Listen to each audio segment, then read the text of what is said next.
गांव के बाहर घने जंगलों के बीच एक पुराना और टूटा फूटा घर था। लोग कहते थे कि वहां एक शख्स रहता था, एक ऐसा आदमी जो कभी बाहर नहीं आता था। उसका नाम था करण। गांव के लोग उसे शापित आदमी कहते थे क्योंकि उसके बारे में अजीब बातें प्रचलित थीं। वे कहते थे कि करण पर किसी आत्मा का साया था। कहानी उस रात की है जब गांव में पूर्णिमा की रात थी। जंगल से आने वाली हवाओं में कुछ अजीब सा एहसास था। करण उस रात अपने घर में अकेला था। वह एक ऐसी बुरी आत्मा के साथ फंसा हुआ था जिसने उसकी जिंदगी को एक भयानक सपने में बदल दिया था। करण का अतीत एक रहस्य था। वह एक बार एक सामान्य आदमी था, लेकिन एक रात उसने जंगल में कुछ ऐसा देखा जिससे उसकी जिंदगी हमेशा के लिए बदल गई।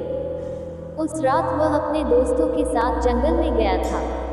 उन्हें मस्ती करनी थी, लेकिन करण के लिए वह रात सबसे बड़ी त्रासदी बन गई। उन्होंने एक पुराना मंदिर देखा और मजाक में करण ने मंदिर के अंदर जाने का फैसला किया।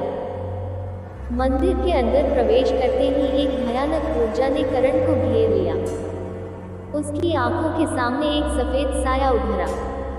यह आत्मा एक स्त्री की थी, जिसने करण को देखकर भयानक हंसी के साथ कहा, अब तू मेरी मुक्ति का कारण बनेगा।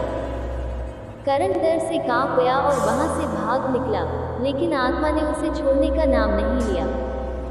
उस रात के बाद से करण के साथ अजीब चीजें होने लगी। उसे हर रात सपनों में वही आत्मा दिखाई देती थी।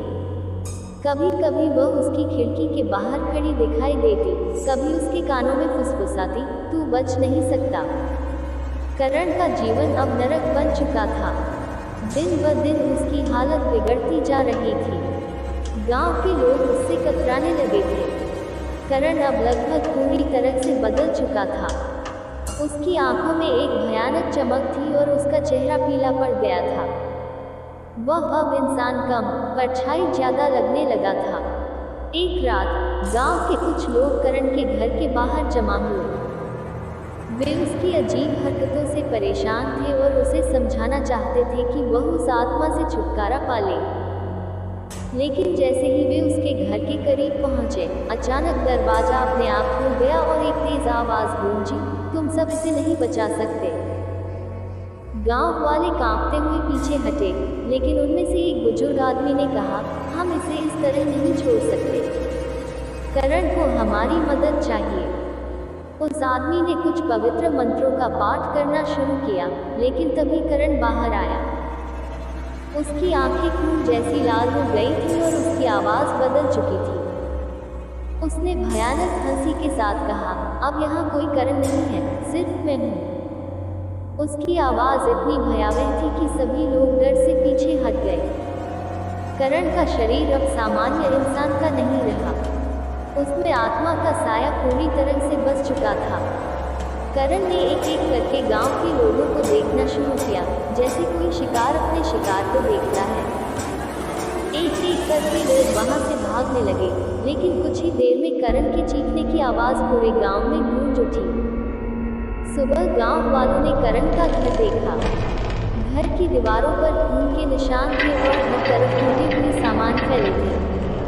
करण का शरीर वहां नहीं था।